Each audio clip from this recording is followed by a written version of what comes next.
and once again, some good old storytelling. So that's what I understand here at Cafe Witch Podcast, is that mythologies are useful and they are good. They're not complete lies, okay?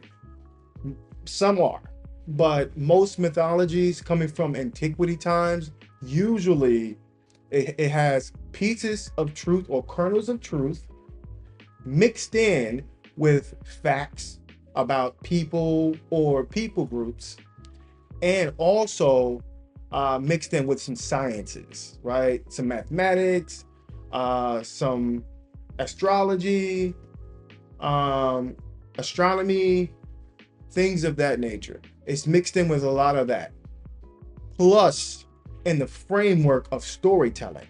So that's what mythologies typically are. Here at CWP Cafe Witch Podcast, that's what the take is on mythologies here. So the Mahabharata is an epic or a story or a mythology discussing two major families and the wars that they had for the throne in India. All right. And this existed, the timeline of these events occurred 400 BCE to 200 CE. All right.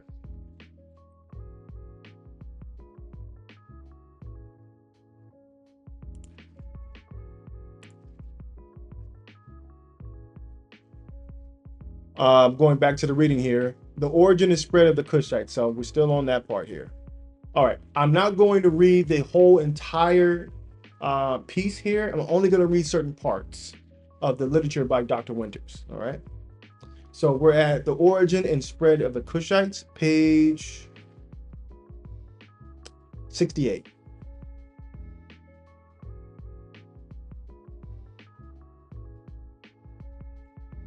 Okay. From Iran, another group of Kushites went east and founded the Harappan civilization. The Dravidians were part of the prototypes Saharan tribes known as Kushites in the ancient world. These people established colonies throughout the world after the decline of the Anu or Negrito civilizations between 9,000 to 4,000 BC. So you have the Dravidians were part of the Proto-Saharan tribes known as the Kushites in the ancient world. These people established colonies throughout the world after the decline of the Anu or Negrito civilizations between 9,000 and 4,000 BC. So you had another type of tribe. Now these are the Anu are also a Saharan tribe, okay? They're part of the Saharan tribes as well. And the Anu are also known as the Negrito civilizations, going between 9,000 to 4,000 BC. Dravidians and the Anu are part of the prototype tribes, okay, known as the Kushites, right? So they are all a part of the Anu are a part of the expansion of the Kushites, expansion of the Mizrahim, the expansion of the Kemetic Shemitic family groups. So because they're mentioned here among the other Kemetic Shemitic family groups, because Kemetic and Shemitic tongues were the first tongues or the earliest known tongues of Homo sapiens sapiens. So this is the beginning of civilization for humanity. So the Anu went before the Dravidians. They left out of Africa before the Dravidians. So the Anu settled and colonized Asia before the Kushites did. Asia was there. There were no people there before the Anu or the Anu prototypes went out. The Anu prototypes are your Australians, or your Malaysians, or your New Zealands, your Papua New Guinea, West Papua, your Anu Negritos are also the Negritos of the Philippines, the Negritos of Thailand, Nepal. They're related to Indians. So basically, from the whole Eastern Pacific region, when Dr. Winters is classifying them as Negritos, right? So this is the original inhabitants, Homo sapiens sapiens, who left out of Africa, going into Asia with ships, going into the Pacific with ships. When the Pacific, I'm going into also Asia, a part of Guam, Hawaii, South America. These are these people groups that Dr. Winters is labeling them the Negrito, or he's putting them in the umbrella of the Negrito. Now there's different smaller tribes of these Negritos, but he's using the Negrito as an umbrella to speak about the rest of humanity prior to the Kushites leaving Africa. All right. Now I'm going down to page 69. And then I'm going to stop there for this classroom. All right. Page 69. The Far Eastern origin of the Dravidians. The origin and spread of the Kushites. Page 69. The Greeks and Romans used the word Indias to denote the Kushite or black type of humanity. So now the Greeks and Romans, we got to be careful because he's using them to talk about the white Greeks and Romans. Here at Cafe Witch Podcast, we dive a little bit deeper and we move a little bit in a different direction. So the Greeks and Romans, all of these people, the indigenous of these people are black, all right? The ones that Dr. Winters are referring to are the white Greeks and white Romans, who are the original people from the, oh my goodness. Hold on. I can't believe I forgot that name. Macedonia. There we go. So the white Greeks and the white Romans are the original Macedonians, about 3000 BC, right? We see the Macedonians moving down and creating little pockets of civilization amongst the blacks of the land. When I say blacks of the land, I'm doing this quotations is because I'm not using it as we use black today. I'm using it as a historical reference, pointing to first humans, Homo sapiens, not first humans, but first humans, Homo sapiens sapiens. There we go. Leaving out of Africa. Now, the Greeks and Romans, the Macedonians, already left out of Africa way back when, along with the Anu, right? And prior to the Anu. So one of the first waves were the prototype of the white Euro people leaving out of Africa, going into the hills and mountains of the Middle East, what we know as Mount Seir, and also in the north, the way that we look at the map today, in the north of Europe, far northeastern part of Europe, known as Macedonia, right, which are mountain ranges. All right. As time progressed and moved on linearly, in a linear fashion, we see that the Macedonians traveled down from the mountains, created pockets among the black Homo sapiens sapiens, and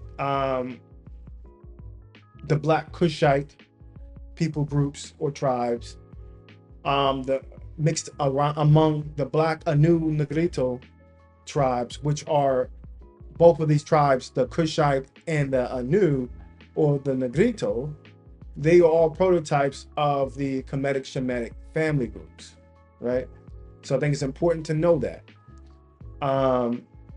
And the Macedonian and the Mount Seir, or Mount Seir and Macedonian people groups, are a different genetic variation altogether of Homo sapiens sapiens. So what I mean by that is that the white Greeks and white Romans have their own gene pool.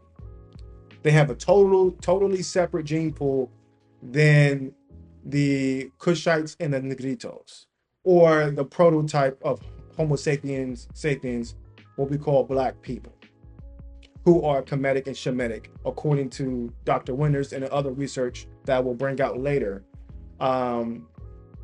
This is why my Kemetic Shemitic hypothesis points to that the Kemetic and Shemitic people are the brown and black people that we were known to know as today as brown and black people groups, are way back when in antiquity times are known as the Kemetic and Shemitic people groups. This is the information I'm pulling out. Hopefully I'm making it clear. If I'm not, stick around. Hopefully I will make it more clear as I go along, okay? So the Greeks and Romans used the word Indus to denote the Kushite or black type of humanity, and constantly referred to the East Indians as an extension of the people who inhabited ancient Ethiopia and Nubia. That's important. The term Indi meant black men, according to, see, it's quotation, black men. The term Indi meant black men. According to the tradition, the people of India were made up of Hind and Sind, sons of Cush. Ham, who was supposedly the father of Cush, Mizraim, Egypt, Put, and Canaan. So if you looked at my other lives, I make mention of that the Cushites are children of Ham in the Bible. But in history, they are also referred to as Kemetic and Shemitic people. That's very important, because as you see in the Bible, the term Niger is used. Niger means black. It's used to reference people who are Shemitic. Kadar. Kadar is a Shemitic word, meaning black. It's an Arabic word that means black. Okay? Describing the people. So we have to be careful. This is why I'm not saying the Bible is wrong. What I am saying is that the Bible doesn't include a lot of historical references that we can see today. So in the making of the Bible, there could have been some biases being written into the scriptures, because scientists say, and this is a true statement, you can look it up, that the Kemetic and Shemitic people groups, their language itself is hard to split hairs with, because they're so close together. They're so tied together. They're almost the same. And on top of that, every culture has a people who created that culture. And the people have come from people with genetics. And this genetic has a gene pool. What Dr. Winters is going over, and what I'm saying here, is that the gene pool, I'm labeling it under my Kemetic Shemitic hypothesis, the Negro black gene pool. I'm using Negro because Negro is, even though it may be offensive, it is historically relevant to use Negro. It is historically relevant to use black. It's not just tied to today, it's tied to how things were spoken about in other forms and languages, okay? That can be traced to today. That's why I'm using it. So, also, as I am bringing this information out, I want to make it clear, more clear, is that even the white Greeks and white Romans, the white Greeks and white Romans refer to people in India and in the Levant as Indus, which means Cushite or black. We know that to be true because Alexander the Macedonian and the white Greeks, who were actually are the Macedonian Greeks, because there's different types of Greeks, referred to the people of the land as Ethiopian. Ethiopia of what land?